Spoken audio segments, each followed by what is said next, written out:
வணக்கம் மக்களே. கிராமங்களில் கிடைக்கக்கூடிய ஒரு மூலிகை செடியை பற்றி தான் இந்த வீடியோவில் பார்க்க போகிறோம்.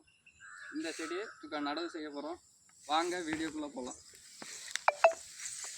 இந்த செடி எதுக்கு பயன்படுதுன்னா சளி, இருமல்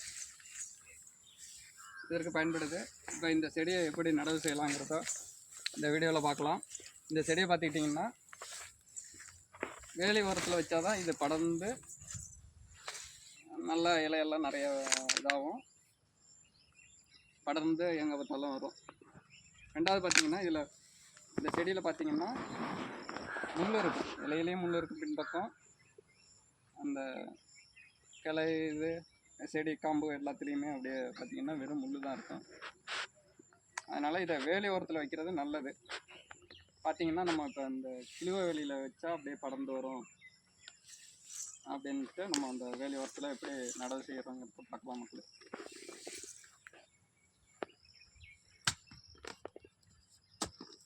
இப்போ பார்த்துட்டிங்கன்னா குழி எடுத்துக்கிறோம். நம்ம ஒரு 1.5 அடிக்கு 1.5 அடி எடுத்துக்கிடுவோம்.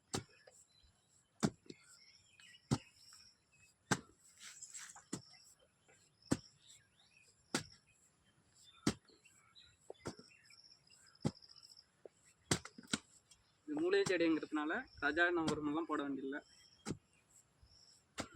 தொழு உரமும் சாணக்கரைசல் மட்டும்தான் போட போகிறோம். அதனால் கொஞ்சம் ஆழ்ந்தளாகவே இருக்கலாம்.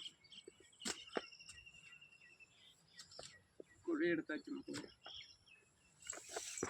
இப்போ பார்த்துட்டிங்கன்னா மக்கிய குப்பை தான் தொழு உரம் போல் இருக்கிறது.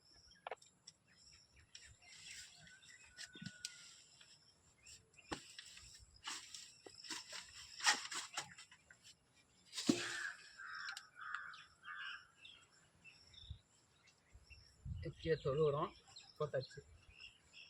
இப்போ அடுத்து பார்த்துட்டிங்கன்னா சாண கரைசல், பசு சாணமும் தண்ணியும் தான் 15 நாள் புளிக்க வச்சு தயாரிப்பு செய்து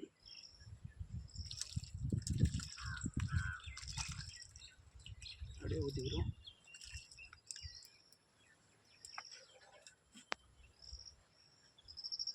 இப்போ இந்த மூலிகை செடியை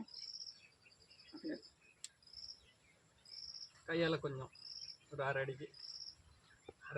அடிக்கு கொஞ்சம் கம்மியாகவே பதிச்சிடலாம். அப்புறம் பார்த்து கொஞ்சம் மணல்,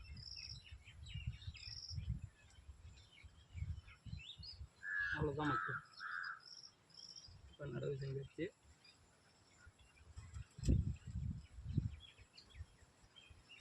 அடுத்தது மேலே கொஞ்சம் மண்ணை போட்டு மூடிக்கலாம்.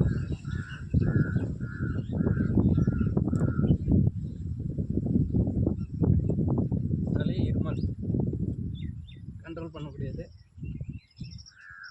இந்த மூலிகை செடியோட பேரை கமெண்டில் சொல்லுங்கள் மக்களே.